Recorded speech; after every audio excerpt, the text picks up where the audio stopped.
ഓരോ അമ്മമാരുടെയും breast milk ഓരോ കളറായിരിക്കും. എല്ലാം പ്യുവർ വൈറ്റ് ആയിരിക്കണം എന്നില്ല. ഒരു കുട്ടി ഒരിക്കൽ എനിക്ക് ഒരു നീലത്താമര അയച്ചു തന്നു. കാരണം നീലത്താമര അവൾ കണ്ടിട്ടില്ല. ഇത് 2006 ആ അമ്മ എടുത്തു വെച്ചതാണ്. ആ കുട്ടിയുടെ കുഞ്ഞിലത്തെ ഫോട്ടോയും ഇപ്പോഴത്തെ ഫോട്ടോയും സ്കാൻ പിക്ചേഴ്സും ഒക്കെ വെച്ചിട്ട്. ഇത് പഴയ സാധനങ്ങൾ എന്ന് പറയുന്നത് നമ്മളെല്ലാം ഉപയോഗിച്ച് കളഞ്ഞ സാധനങ്ങൾ സൂക്ഷിക്കുന്ന വീടാണെന്ന് പറഞ്ഞാൽ എത്രത്തോളം യോജിക്കും? എന്താണ് അരുണ ഇങ്ങനെ ആയിത്തീർന്നത്? അല്ല, എൻ്റെ പേജിൻ്റെ പേര് തന്നെ കുപ്പ ബൈ അരുണ എന്നാണ്. കുപ്പ മീൻസ് സ്ക്രാപ്പാണ്. ഞാൻ സ്ക്രാപ്പിൽ നിന്ന് തുടങ്ങിയ ഒരാളാണ്. കാരണം ബോട്ടിൽസിലൊക്കെയും ഫോക്ക് പെയിൻറ്റിങ്സ് ചെയ്ത് തുടങ്ങിയിട്ടാണ് നമ്മൾ ഈ ഒരു പേജൊക്കെ നമ്മൾ സ്റ്റാർട്ട് ചെയ്യുന്നത്. അപ്പോൾ പഴയ കാര്യങ്ങളൊന്നും പറയാൻ പറ്റില്ല. നമ്മുടെ പല ഓർമ്മകളുള്ള കുറേ അധികം കാര്യങ്ങൾ, പല ആൾക്കാരുടെയും ഓർമ്മകളുള്ള വീടാണെന്ന് പറയാം. കുട്ടികളുടേത്, പാരൻസിൻ്റെത്, പിന്നെ പ്രണയിക്കുന്ന ആൾക്കാരുടെ, ഫ്രണ്ട്സിൻ്റെ. എനിക്ക് മെയിനായിട്ടും ഫ്രണ്ട്സിൻ്റെ കാര്യങ്ങളാണ് ഒത്തിരി വരുന്നത്. ഞാനൊരു റീലിട്ടാലും അല്ലെങ്കിൽ ഫ്രണ്ട്ഷിപ്പ് എന്ന് വരുമ്പോഴത്തേക്കായിരിക്കും അതൊരു 1 മില്യൺ 2 മില്യൺ വ്യൂസ് പോകുന്നത്. കാരണം ഫ്രണ്ട്സിൻ്റെ കൺപീലികളൊക്കെ, കാരണം ഇന്നത്തെ പിള്ളേർ ഭയങ്കര ഫ്രണ്ട്ഷിപ്പ് ഭയങ്കരമായിട്ട് മെയിൻറ്റെയിൻ ചെയ്യുന്ന ആൾക്കാരാണ്. പണ്ടത്തെ കാലത്ത് അത് മെയിൻറ്റെയിൻ ചെയ്യാനുള്ള സാഹചര്യങ്ങൾ ഒത്തിരി ഒന്നും ഉണ്ടായിരുന്നില്ല. പക്ഷേ ഇന്ന് നമുക്ക് സോഷ്യൽ മീഡിയ ഉണ്ട്. എല്ലാ ആൾക്കാരും സ്ത്രീകളായാലും പെൺകുട്ടികളായാലും ആൺകുട്ടികളായാലും ഭയങ്കര ആക്റ്റീവായിട്ട് നല്ല രീതിയിൽ ഫ്രണ്ട്ഷിപ്പ് മെയിൻറ്റെയിൻ ചെയ്യുന്ന ആൾക്കാരാണ്. സോ അവരുടെ ഓരോ കാര്യങ്ങളും എന്ന് വെച്ചാൽ അവരുടെ ഫ്രണ്ട്ഷിപ്പൊക്കെ കേൾക്കുമ്പോൾ ഭയങ്കര രസമാണ്. കാരണം ഒരു കുട്ടി ഒരിക്കൽ എനിക്ക് ഒരു നീലത്താമര അയച്ചു തന്നു. കാരണം നീലത്താമര അവൾ കണ്ടിട്ടില്ല. അപ്പോൾ അവളുടെ ഗ്യാങ്ങിൽ പറഞ്ഞപ്പോൾ ഒരാൾ എവിടെയോ നീലത്താമര കണ്ടപ്പോഴത്തേക്ക് അത് കൊണ്ടു കൊടുത്തു. അവളത് വർഷങ്ങളോളം സൂക്ഷിച്ച് വെച്ചിട്ട് എനിക്കത് അയച്ചു തന്നു. മീൻസ് അത് നശിച്ചു പോയി. പക്ഷെ അന്ന് അവൾ ഒരിക്കലും ഈ ഒരു സാധ്യത മനസ്സിലാക്കിയിട്ടല്ല സൂക്ഷിച്ച് വെച്ചിരുന്നത്. അപ്പോൾ ഓരോ പോസ്റ്റും എനിക്ക് വരുമ്പോഴത്തേക്ക് സത്യം പറഞ്ഞാൽ ഭയങ്കര സന്തോഷമാണ്. അതിലെല്ലാം ഓരോ കഥകളാണുള്ളത്. ഓരോ ആൾക്കാരുടെയും പല സന്തോഷത്തിൻ്റെ കഥകളായിരിക്കാം, സങ്കടത്തിൻ്റെ കഥകളായിരിക്കാം. അങ്ങനെ അതുകൊണ്ട് കുറേ ഓർമ്മകളാണ് എൻ്റെ വർക്ക് സ്റ്റേഷനിലെന്ന് പറയാം. ഈ മാതൃത്വത്തിൻ്റെ ഏറ്റവും വലിയ സംഭവമാണ് മുലപ്പാലിൻ്റെ ഒരു വലിയ കളക്ഷൻ തന്നെ ഒരുപാട് അമ്മമാരോട്ടൊക്കെ. വലിയ കളക്ഷൻ എന്ന് പറയാൻ പറ്റില്ല. കാരണം അത് കുറച്ച് മിസ്ജഡ്ജിങ് ആയിട്ട് പല ആൾക്കാരും വിചാരിച്ചിട്ടുണ്ട്. അയ്യോ, ഞാൻ ഏതോ ഒരു പേജിൽ ഞാനിങ്ങനെ മുലപ്പാൽ വിറ്റ് ലക്ഷ്യങ്ങൾ ഉണ്ടാക്കുന്നു എന്ന രീതിയിലൊക്കെ ഒരു വാർത്ത ഇങ്ങനെ പോയിട്ടുണ്ട്. സത്യം പറഞ്ഞാൽ അങ്ങനെയല്ല. ഓരോ അമ്മമാരും അവരുടെ 2 ml ബ്രസ്റ്റ് മിൽക്ക്, 2 ml എന്ന് പറയുമ്പോൾ ഒരു സ്പൂണ് പോലും കാണത്തില്ല. അത് വളരെ കുഞ്ഞൊരു കണ്ടെയ്നറിലാക്കിയിട്ടാണ് നമുക്ക് അയച്ചു തരുന്നത്. അതും ഒത്തിരി പേരൊന്നുമില്ല. ഒരു മാസം നമുക്കൊരു അതിൻ്റെയൊക്കെ നമ്മൾ ഓർഡേഴ്സിൽ വളരെ ലിമിറ്റഡ് ആയിട്ടായിരിക്കും എടുക്കുന്നത്. ഒരു 10-15 ഓർഡേഴ്സ് മാത്രമേ നമ്മൾ ഒരു മാസം അത് എടുക്കത്തുള്ളൂ. സോ അത് അവർക്ക് അത്രത്തോളം സ്പെഷ്യലാണ്. കാരണം അതെല്ലാവർക്കും അത് എത്രത്തോളം മനസ്സിലാക്കാൻ പറ്റുമെന്ന് എനിക്കറിയില്ല. കാരണം ഓരോ അമ്മമാരുടെയും അല്ലെങ്കിൽ പാരൻസിൻ്റെയും, അമ്മമാരെന്ന് മാത്രം പറയുന്നില്ല, ഇപ്പം എല്ലാത്തിലും അച്ഛന്മാരും നല്ല രീതിയിൽ പങ്ക് വഹിക്കുന്നത് കൊണ്ട് തന്നെ അവരുടെ ഒരു പാരൻറ്ഹുഡ് ജേർണി അവർ ഒരുമിച്ച് പോകുന്നത്. ഈവൻ ഇപ്പോൾ ഒരു സിനിമ കാണാൻ പോലും അവർ പല കാര്യങ്ങളും സാക്രിഫൈസ് ചെയ്തിട്ടായിരിക്കും അവരൊരു പാരൻറ്ഹുഡ് ജേർണി കൊണ്ടുപോകുന്നത്. അപ്പം അതിലെല്ലാം അതുപോലെ തന്നെ ബ്രസ്റ്റ് ഫീഡിങ് ജേർണി. അപ്പോൾ എല്ലാ അമ്മമാർക്കും പണ്ടത്തെ കാലത്തെ പോലെ ഇപ്പം നമ്മളിപ്പോൾ ഫോർമുല ഒക്കെ കാണുന്നില്ലേ, അപ്പം പല ഹോർമോൺസ് കൊണ്ടും പല രീതി കൊണ്ടും ബ്രസ്റ്റ് മിൽക്ക് കുറവായ അമ്മമാരൊക്കെ ഉണ്ട്. അപ്പോൾ എനിക്ക് അങ്ങനത്തെ ഒരു എഡ്യൂക്കേഷൻ പോലും കൊടുക്കാൻ പറ്റുന്നുണ്ട്. ഇതാണ് എൻ്റെ കുഞ്ഞു വർക്ക്ഷോപ്പ്. മെസ്സാണ്. വരാം. ഇവിടെ ഇവിടെ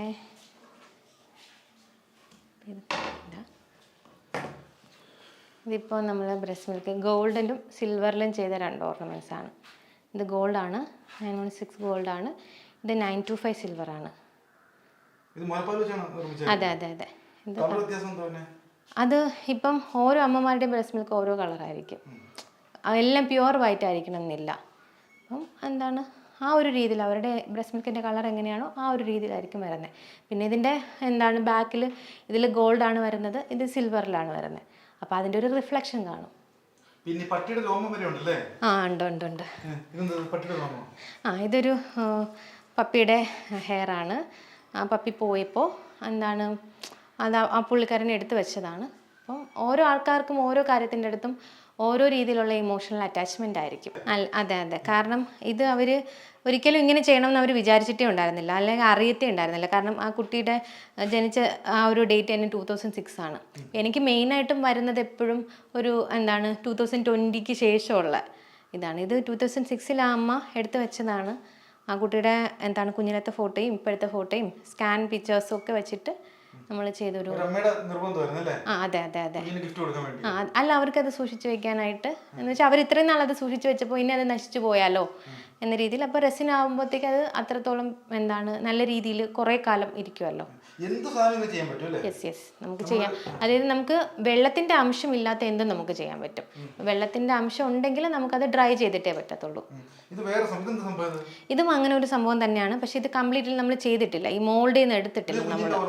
ഇത് കുഞ്ഞിൻ്റെ കുറച്ച് സംഭവങ്ങളാണ് അത്. കുഞ്ഞിൻ്റെ വളയാണ്, പിന്നെന്താ ഇത് പ്രഗ്നൻസി കിറ്റാണ്, പിന്നെന്താ അവരുടെ മറ്റേ അരഞ്ഞാണുണ്ടല്ലോ, അങ്ങനെയുള്ള കുറച്ച് കാര്യങ്ങൾ വെച്ചിട്ട് ചെയ്തതാണ്. ഇത് എൻ്റെ 2018-ലുള്ളതാണ്. അങ്ങനെ. അതെ അതെ അതെ അതെ. ലവ് ലെറ്റർ വരാറുണ്ട്. അതുപോലെ ഫ്ലവേഴ്സാണ് വരുന്നത്. റോസ് ഒക്കെ ഉണ്ടല്ലോ, അവർ കൊടുത്ത റോസ്, വാലന്റൈൻസ് ഡേക്ക് കൊടുത്ത റോസ്, അല്ലെങ്കിൽ കല്യാണത്തിൻ്റെ റോസ്. അപ്പോൾ ഇതിപ്പോൾ അവരുടെ കല്യാണത്തിൻ്റെ ആണ്, പക്ഷേ ഇത് കംപ്ലീറ്റ്ലി ഇത് പോളിഷിംഗ് ഒക്കെ ഉണ്ട് ഇനി കുറച്ച്. ഇത് ചെയ്തതെന്ന് വെച്ചാൽ ഇത് അവരുടെ ഫ്രണ്ട്സ് കൊടുത്ത ഗിഫ്റ്റാണ്. അവരാദ്യം ഫ്രണ്ട്സിന് ഇങ്ങനെ ഒരു ഗിഫ്റ്റ് കൊടുത്തു, ഒരു ഫ്രെയിം പോലെ കൊടുത്തു. എന്നിട്ട് അതിനകത്ത് എൻ്റെ അഡ്രസ്സ് വെച്ചിട്ടുണ്ടായിരുന്നു, നിങ്ങളുടെ ഫ്ലവേഴ്സ് ഈ അഡ്രസ്സിലോട്ട് ഏൽപ്പിക്കുക, അപ്പോൾ അവർ നിങ്ങൾക്കൊരു വെഡ്ഡിങ് ഗാർലാൻഡ് ചെയ്തു തരും. അങ്ങനത്തെ ഒരു ഇതായിരുന്നു. വളരെ ചുരുക്കം ചില ആൾക്കാരല്ലേ ഉള്ളൂ. അതെ അതെ. അതെ, കുറച്ച് പാടാണ് തിരിയാനുള്ളതെന്ന് വെച്ചാൽ ഇത് ഭയങ്കര യുണീക്കായിട്ട് തോന്നി. കാരണം ആർട്ട് എനിക്ക് കുഞ്ഞുനാൾ മുതലേ താല്പര്യമുള്ള കാര്യമായിരുന്നു. അപ്പം ഞാൻ പെൻസിൽ സ്കെച്ചസ് ആയിരുന്നു ആദ്യം ചെയ്തിരുന്നത്. ഞാൻ അക്രിലിക് പെയിൻ്റ് എടുത്തു. പിന്നെ ഞാൻ പ്രഗ്നൻ്റ് ആയിരുന്നപ്പോൾ എനിക്ക് പ്രീപാർട്ടം ഡിപ്രഷനിൽ കൂടെ കുറച്ച് നാൾ പോയിട്ടുണ്ട്. അപ്പോൾ ആ സമയത്ത് ഇങ്ങനെ റെസ്റ്റും ആയിരുന്നു, ഒരിടത്തും പോകാൻ പറ്റത്തില്ല. കാരണം അത്രയും നാൾ ആക്റ്റീവായിട്ട് നടന്ന ഞാൻ പെട്ടെന്നൊരു റൂമിൽ പിടിച്ച് പോലെ ആയിപ്പോയി. അന്നേരം ഫോൺ മാത്രമായിരുന്നു കയ്യിലുണ്ടായിരുന്നത്, കാരണം എല്ലാവരും ജോലിക്ക് പോകും. അങ്ങനെ ഇൻസ്റ്റഗ്രാമിൽ ഇങ്ങനെ സ്ക്രോൾ ചെയ്യുന്ന സമയത്താണ് ഇതിനെ പറ്റിയിട്ട് കാണുന്നതും എനിക്കിതുപോലെ ചെയ്താലോ എന്ന് തോന്നുന്നതും. അപ്പം ഞാൻ നോക്കിയപ്പോഴത്തേക്ക് കേരളത്തിൽ ആരും ഇത് ചെയ്യുന്നുണ്ടായിരുന്നില്ല ആ ഒരു സമയത്ത്. അപ്പം ഞാൻ ഇത് കേരളത്തിലുള്ള റെസിൻ ആർട്ടിസ്റ്റ് തന്നെ ഒരു 3 പേരാണെന്ന് തോന്നുന്നു, ഞാൻ ഉൾപ്പെടെ. DNA പ്രിസർവേഷൻ ആർട്ടിസ്റ്റ് മെയിനായിട്ട് ചെയ്യുന്നത്. അപ്പം നമ്മളെല്ലാവരും ഏകദേശം ഒരു സമയത്താണ് ചെയ്ത് തുടങ്ങിയതെന്ന് തോന്നുന്നുണ്ട്.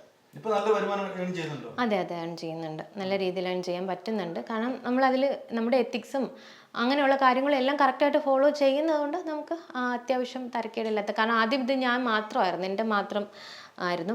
എനിക്ക് ഒറ്റയ്ക്ക് മാനേജ് ചെയ്യാൻ പറ്റാത്തതുകൊണ്ട് അന്നേരം എനിക്ക് ഫാമിലിയിൽ നിന്ന് മെൻ്റൽ സപ്പോർട്ട് ഉണ്ടായിരുന്നു. ഇപ്പോൾ എല്ലാ രീതിയിലുള്ള സപ്പോർട്ടുണ്ട്. കാരണം അവരിത് വർക്ക് ചെയ്യാറുണ്ട്. അപ്പം ഇൻസ്റ്റഗ്രാമിലെ ഓർഡേഴ്സൊക്കെ നമുക്കൊരു ദിവസം ഒരു 200-300+ എൻക്വയറീസ് വരും. സോ അത് ഹാൻഡിൽ ചെയ്യുന്ന ഹസ്ബൻഡാണ്. അതിനുശേഷം അതിൽ നിന്ന് വർക്ക് വാട്സപ്പിൽ വരുന്ന എൻക്വയറീസ് എല്ലാം എൻ്റെ അനിയത്തിയാണ് ഹാൻഡിൽ ചെയ്യുന്നത്. അവൾ എന്നെ ഡിസൈനിങ്ങിലൊക്കെ ഹെൽപ്പ് ചെയ്യുന്നത് അനിയത്തിയാണ്. പിന്നെ കസിൻ ഉണ്ട്, അവനാണ് ഞാൻ ചെയ്യുന്നത് പോലെ വർക്കൊക്കെ ചെയ്യാനായിട്ട് ഹെൽപ്പ് ചെയ്യുന്നത്. അപ്പോൾ ഇപ്പോൾ അതൊരു ഗ്രൂപ്പായിട്ടൊരു നമ്മൾ ഇപ്പോൾ ചെയ്തുകൊണ്ടിരിക്കുകയാണ്. ഇപ്പം അങ്ങനെ ചോദിച്ചാൽ ഗോൾഡിലെ ബ്രസ്റ്റ് മിൽക്ക് ജ്വല്ലറി തന്നെയാണ് വില കൂടിയ സാധനം. ഇതിപ്പം ഗോൾഡിൽ ചെയ്ത് ഇത് തന്നെയാണ്. ഇതൊരു 4 ഗ്രാമിൽ നമ്മൾ ചെയ്ത സാധനമാണ്. 4 ഗ്രാം എന്ന് പറയുമ്പോഴത്തേക്ക് 1 ഗ്രാമിന് 6000 രൂപയോളം ഇന്നുണ്ട്. അപ്പോൾ ഇതൊരു 30,000 ആ ഒരു എല്ലാം കൂടെ ചേർത്തിട്ട് നമുക്ക് പ്രിസർവേഷൻ കോസ്റ്റ് ഒരു 2000-അകത്തേ വരുന്നുള്ളൂ. പിന്നെ ഗോൾഡിൻ്റെ ചാർജ് വരും, അതിൻ്റെ GST വരും, അങ്ങനെയുള്ള ചാർജ് ഒരു 35,000-നകത്ത് ഇത് വരും. അതെ അതെ അതെ, വേണം. ക്ഷമ തന്നെയാണ്. കാരണം ആദ്യമൊക്കെ എനിക്ക് അത്രത്തോളം ക്ഷമയില്ലാത്ത ഒരാളായിരുന്നു ഞാൻ. ഇപ്പോൾ അത്ര നല്ല രീതിയിൽ ക്ഷമയുണ്ട്.